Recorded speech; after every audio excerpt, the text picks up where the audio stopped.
सभी को नमस्कार। आप देख रहे हैं हरियाणा भट्टू न्यूज़।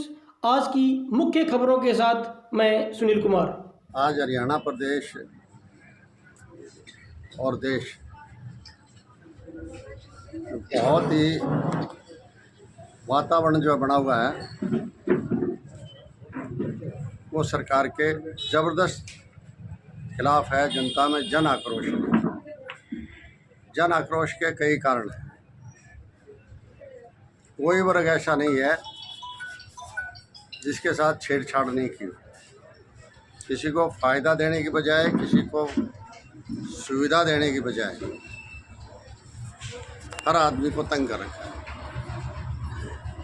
सबसे ज़्यादा बड़ी संख्या किसानों की है। 13 महीने तक दिल्ली के 3 तरफ किसानों ने धरना दिया, लेकिन उनकी बात नहीं सुनी। आखिर में ये कहकर कि मैं माफ़ी चाहता हूँ, तीनों कानून वापस ले। वो तो मांग ही नहीं थी किसानों की, कानून पास क्यों करे? वो तुमने पास करे, तुमने वापस ले लिए। मांग थी न्यूनतम समर्थन मूल्य की, C2 फार्मूले के साथ 50% प्रॉफिट के साथ। उस मांग के लिए अब तक धरने प्रदर्शन चल रहे हैं, लेकिन सरकार का कोई ध्यान नहीं है। किसान को बीज की जरूरत पड़ती है तो बीज भी नहीं मिलता, फिर उसको नकली लेना पड़ता है, उससे फसल खत्म हो जाती है। खाद की जरूरत पड़ती है, खाद नहीं लेना पड़ता, लाइन में खाद नहीं मिलती, लाइन में खड़ा होकर लेनी पड़ती है। इसी तरीके से DAP के बाद यूरिया की बारी आई तो यूरिया भी नहीं मिला।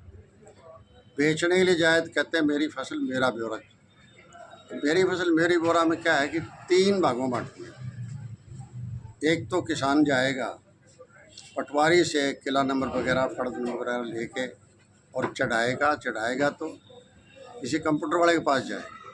कंप्यूटर वाले पास जाएगा तो उसका पैसा खर्च होगा, और जब आकलन किया जाएगा उस टाइम पटवारी की गिरदावरी रिपोर्ट अलग आएगी और सैटेलाइट से नक्शा अलग उतारेंगे। तो तीनों में अगर मिलान नहीं होगा तो वो नहीं लिया जाएगा। मतलब इतना ऐसे वो तंग करने वाली बात। और साथ में खरीद में फसल को सीमित कर देना कि इतने एकड़ में इतना नरमा या कपास या सरसों या गेहूँ इतनी खरीदेंगे, बाकी कहाँ लेके जाएंगे, खराब ही होगा वो। तो इस तरह से बिल्कुल तंग कर रखा है। यही हालत व्यापारियों की हो रही है, खास करके अनाज मंडी में लगभग काम चौपटी कर।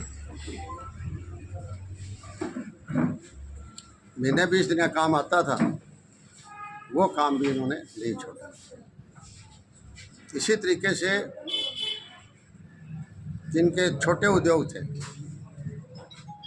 उन पर कब्जा बड़े उद्योगों ने कर लिया। वो आइटम बड़े उद्योग बनाने लग गए, छोटे वाला फेल हो गया। तो सिरसा लोकसभा क्षेत्र से क्या रहेगा कांग्रेस का उम्मीदवार के बारे में? देखो, जहाँ तक मुझे कोऑर्डिनेटर बना रखा था, मेरा आंकलन तो यहाँ का ये रहता सिरसा कि स्पष्ट जीत और बढ़िया जीत। और कुमारी शैलजा जी को लड़ाया जाता है तो सबसे बढ़िया जीत सिरसा ही है। और आज मैं गांव में भी अलग अलग कोने के हिसाब से सारा गांव में होली की बधाई देख रहा है। सब में चर्चा यही थी, सीनियर लीडर है वो यहाँ अच्छी तरह से जी सकती है। बाकी अब शैलजा जी खुद जाने लड़ेंगे नहीं लड़ेंगे, या पार्टी जाने क्या करेंगे। मेरे अपना व्यूज जो है ना बताते हो, मुझे कोई संकोच नहीं होता, क्योंकि जो हकीकत है वो तो हकीकत है। आज की खबरें बस इतना ही। कल फिर मिलते हैं नई जानकारी, नई खबरों के साथ। तब तक के लिए दीजिए हमें इजाज़त। नमस्कार।